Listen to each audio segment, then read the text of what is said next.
Hello मेरे प्यारे प्यारे बच्चों, कैसे हैं आप लोग। मुझे पता है आप बहुत समझदार हैं, गवर्नमेंट की एडवाइजरी का पालन कर रहे हैं और आप घर पर हैं, स्वस्थ हैं और सुरक्षित हैं और आप अपने परिवार के सदस्यों का भी ख्याल रख रहे हैं। कक्षा 10 माध्यमिक शिक्षा बोर्ड सामाजिक विषय का पहला चैप्टर स्वर्णिम भारत का इतिहास चल रहा था, उससे संबंधित 6 वीडियो अपलोड हो चुके हैं। उसमें मैंने इस चैप्टर से रिलेटिव बहुत महत्वपूर्ण क्वेश्चन मैंने व्हाइट बोर्ड पर लिख करके आपको समझाएं। मुझे पूरा विश्वास है कि आप उन महत्वपूर्ण प्रश्नों को अपनी नोटबुक में उतार कर बढ़िया तरीके से आप उसको याद करेंगे और सेल्फ एग्ज़ाम लेंगे, खुद अपना परीक्षा लेंगे कि आपको कितने प्रश्न याद हुए, कितने प्रश्न याद नहीं हुए। ये माध्यमिक शिक्षा बोर्ड की दृष्टि से बहुत महत्वपूर्ण क्वेश्चन है और कंपटीशन एग्जाम की दृष्टि से भी बहुत महत्वपूर्ण क्वेश्चन है।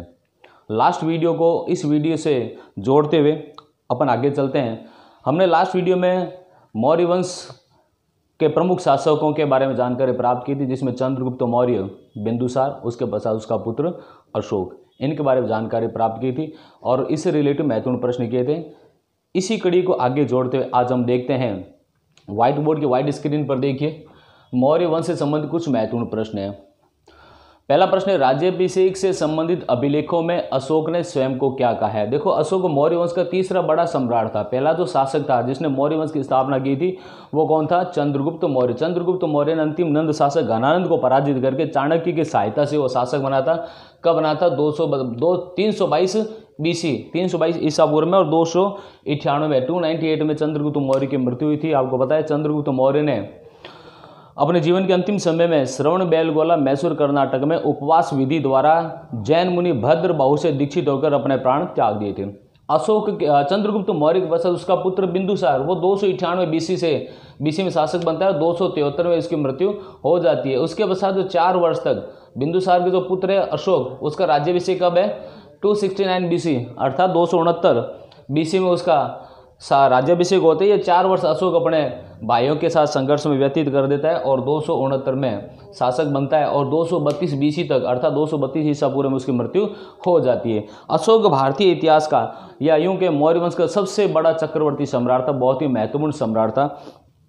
वर्तमान भारत में, आधुनिक भारत में अशोक के स्तंभ लेखों का, इनके अभिलेखों का बहुत महत्व है जो अपने नेशनल सिंबल में शामिल है। अशोक का जो जीवन परिवर्तन होता है वो होता है कलिंग के आक्रमण के समय। कलिंग का युद्ध होता है। अशोक ने अपने शासन काल के राज्याभिषेक के 8वें वर्ष उसने कलिंग पर आक्रमण किया था। कलिंग का राजा कौन था? नंदराज। और इसकी जानकारी हमें किससे मिलती है? हाथी गुम्फा अभिलेख से मिलती है। और इस कलिंग के आक्रमण के पश्चात अशोक का हृदय परिवर्तन हो जाता है। वो नरसंहार के स्थान पर वो जन कल्याणकारी कार्य की तरफ आवृत हो जाता है और अपना पूरा जीवन जन कल्याणकारी कार्यों में और परोपकार में अपना जीवन व्यतीत कर देता है। और अशोक के मरने के बाद कोई भी उसका पुत्र इतना योग्य नहीं था कि वो अशोक के समान केंद्रीकृत शासन व्यवस्था का पालन कर सके, पूरे साम्राज्य को एकजुट रख सके। अशोक के मरने के बाद उसके कमजोर उत्तराधिकारी इतने बड़े विशालकाय साम्राज्य को संभाल नहीं पाए और अंतिम जो शासक था वृहद्रथ की हत्या कौन कर देता? उसी का ही दामाद। वृहद्रथ की हत्या कौन करता? उसी का दामाद, जो उसका सेनापति भी था, जिसका नाम क्या था? पुष्यमित्र शुंग। आगे करेंगे अपन। उसने अंतिम मौर्य सम्राट वृहद्रथ की हत्या कर दी और मगध पर नए राजवंश का उदय होता है, शुंग वंश। अब मौर्य वंश से रिलेटेड कुछ महत्वपूर्ण प्रश्नों की तरफ चलते हैं। पहला प्रश्न है, राज्याभिषेक से संबंधित अभिलेखों में अशोक ने स्वयं को क्या कहा है। तो राज्याभिषेक से संबंधित जो अभिलेख है उसमें अशोक ने स्वयं को क्या कहा है? अशोक ने स्वयं को कहा है बुद्ध शाक्य। क्या कहा है? बुद्ध शाक्य। ओके, पहला प्रश्नों को वो ध्यान से देखिए आप लोग। व्हाइट बोर्ड के व्हाइट स्क्रीन पर ब्लैक मार्कर से प्रश्न लिखा हुआ है, इन प्रश्नों पर बहुत ध्यान देना। ये माध्यमिक शिक्षा बोर्ड की परीक्षा के लिहाज से बहुत महत्वपूर्ण है। सेकंड जो क्वेश्चन है वह है, सांची और सारनाथ का अभिलेख कहाँ है। अशोक के अभिलेखों में सांची और सारनाथ बहुत महत्व रखते हैं, महत्वपूर्ण अभिलेख है। तो सांची और सारनाथ अभिलेख कहाँ पर है? व्हाइट बोर्ड पर देखिए। सांची का जो अभिलेख है वो रायसेन मध्य प्रदेश में स्थित है और सारनाथ को जो अभिलेख जो है वो वाराणसी उत्तर प्रदेश में स्थित है। वाराणसी, यहाँ पर 2 नदियाँ, वरुण और असी, ये 2 नदियाँ बहती है। 2 नदियों के आसपास का जो उपजाऊ भूभाग है उसको वाराणसी कहा जाता है। वरुण और असी 2 नदियाँ हैं यहाँ पर। तो सांची का जो अभिलेख है वो रायसेन मध्य प्रदेश में और सारनाथ का जो अभिलेख है वो वाराणसी उत्तर प्रदेश में स्थित है। अगला प्रश्न व्हाइट बोर्ड पर देखिए आप, अगला जो क्वेश्चन है, अशोक ने राज्याभिषेक के कितने वर्ष धम्म महामात्रों की नियुक्ति की थी? तो अशोक ने राज्याभिषेक के कितने वर्ष? 13वें वर्ष। 13वें वर्ष अशोक ने धम्म महामात्रों की नियुक्ति की थी। इन प्रश्नों को ध्यान से देखना। 8वें वर्ष क्या किया अशोक ने? कलिंग का युद्ध किया था, ठीक है। 10वें वर्ष अशोक ने बोध गया की यात्रा की थी, ओके। 13वें वर्ष अशोक ने क्या किया था? 13वें वर्ष अशोक ने धम्म महामात्रों की नियुक्ति की थी। 20वें वर्ष अशोक ने क्या किया था? लुम्बिनी की यात्रा की थी, जिसको अशोक ने कर मुक्त कर दिया था। तो ये जो अशोक के राज्याभिषेक से रिलेटेड जो महत्वपूर्ण जो क्वेश्चन है, उसके वर्ष से रिलेटेड कि 8वें वर्ष में कौन सी महत्वपूर्ण घटना हुई थी, 10वें वर्ष की, 13वें वर्ष की, 20वें वर्ष की, इनको थोड़ा ध्यान रखना। नेक्स्ट क्वेश्चन, धम्म महामात्रों के कार्य बताइए। देखो, अशोक ने राज्याभिषेक के 13वें वर्ष धम्म महामात्रों की नियुक्ति की थी, और धम्म महामात्र नियुक्ति की उनके कुछ महत्वपूर्ण कार्य भी थे। तो धम्म महामात्रों के जो महत्वपूर्ण कार्य थे, वो सबसे पहला तो महत्वपूर्ण कार्य ये था कि बौद्ध धर्म का प्रचार प्रसार करना।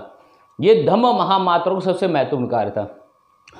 अशोक अपने जो मंत्रीगण हैं, उन सभी मंत्रियों को, अधिकारियों को प्रत्येक 5वें वर्ष वो बौद्ध धर्म के प्रचार प्रसार करने के लिए यात्राओं पर भी भेजा करता था। तो धम्म महामात्रों के जो प्रमुख कार्य हैं, तो पहला तो कार्य क्या था? बौद्ध धर्म का प्रचार प्रसार करना। इसके अलावा इनका प्रमुख कार्य क्या था?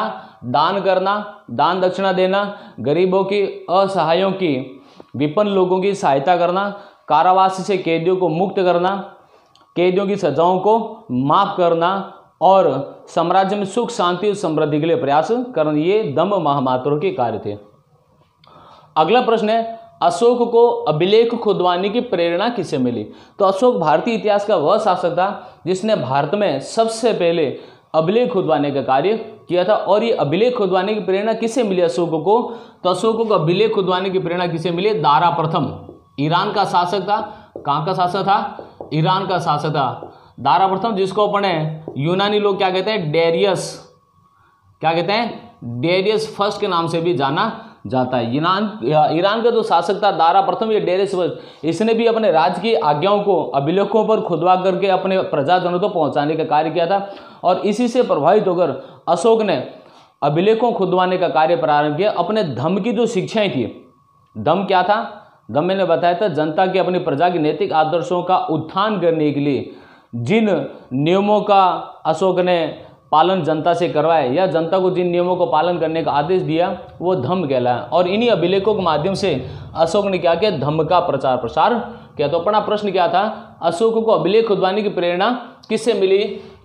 दारा प्रथम से अशोक को अभिलेख खुदवाने की प्रेरणा मिली। अगला क्वेश्चन है, छठा क्वेश्चन, अशोक के अधिकांश अभिलेख किस लिपि में है? अशोक के अधिकांश जो अभिलेख है वो कौन सी लिपि में है? ब्राह्मी लिपि में। अशोक ने अपने अभिलेखों में 3 प्रकार की लिपियों का प्रयोग किया है। ब्राह्मी लिपि है, और खरोष्ठ लिपि है, और अरमाइक लिपि है। कौन सी लिपि? अरमाइक लिपि।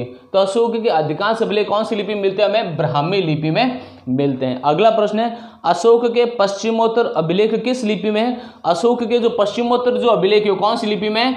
खरोष्ठी लिपि में हमें मिलते हैं। 8वां प्रश्न है, अशोक के अभिलेखों को पढ़ने में सर्वप्रथम सफलता किसे मिली थी? तो एक अंग्रेजी इतिहासकार था, अंग्रेजी इतिहासकार, जिसका नाम क्या था? James Prinsep. क्या नाम था? James Prinsep.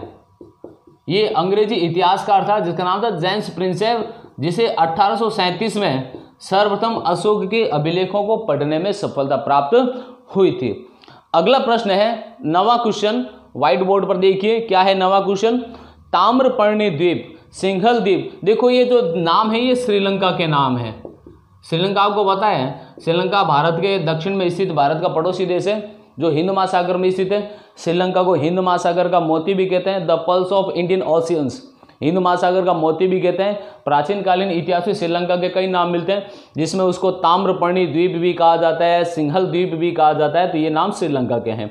तो ताम्रपर्णी द्वीप या सिंघल द्वीप, क्योंकि यहाँ पर सिंघल जाति के लोग अधिकांश रहते हैं, इसलिए इसका नाम सिंघल द्वीप है। ताम्रपर्णी द्वीप, सिंघल द्वीप के किस शासक ने अशोक से प्रभावित होकर कौन सी उपाधि धारण की थी? तो ताम्रपर्णी द्वीप या सिंघल द्वीप, जिसका राजा का नाम क्या था? तिस्य। क्या नाम था? तिस्य।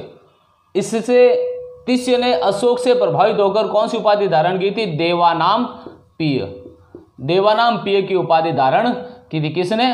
श्रीलंका के शासक या ताम्रपर्णी सिंहल द्वीप के शासक तिष्य ने अशोक से प्रभावित होकर देवानाम पीय की उपाधि धारण की थी।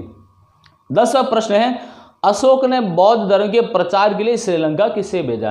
तो अशोक का पुत्र है जिसका नाम है महेंद्र। क्या नाम है? महेंद्र। पहले भी मैंने बताया था अशोक के पुत्र का नाम महेंद्र है और अशोक की पुत्री का नाम क्या था? संघमित्रा। तो अशोक का जो पुत्र है महेंद्र, उस महेंद्र को अशोक ने श्रीलंका भेजा था और साथ में क्या देकर भेजा? बोधि वृक्ष। बोधि वृक्ष का एक हिस्सा देकर के उसे महेंद्र को कहाँ भेजता है? अशोक श्रीलंका भेजता है। बोधि वृक्ष का हिस्सा देकर अशोक अपने पुत्र महेंद्र को श्रीलंका भेजता है और श्रीलंका का जो शासक है तिष्य, वो महेंद्र से बहुत प्रभावित होता है और अशोक द्वारा भेजे गए बोधि वृक्ष को श्रीलंका में लगाता है और बौद्ध धर्म का प्रचार प्रसार करता है और अशोक से प्रभावित होकर फिर वो देवानाम पीय की उपाधि धारण करता है। नेक्स्ट क्वेश्चन, मौर्य शासक कुणाल को दिव्यावदान में क्या कहा गया है? अशोक की मृत्यु के पश्चात 232 ईसा पूर्व में अशोक की मृत्यु होती है।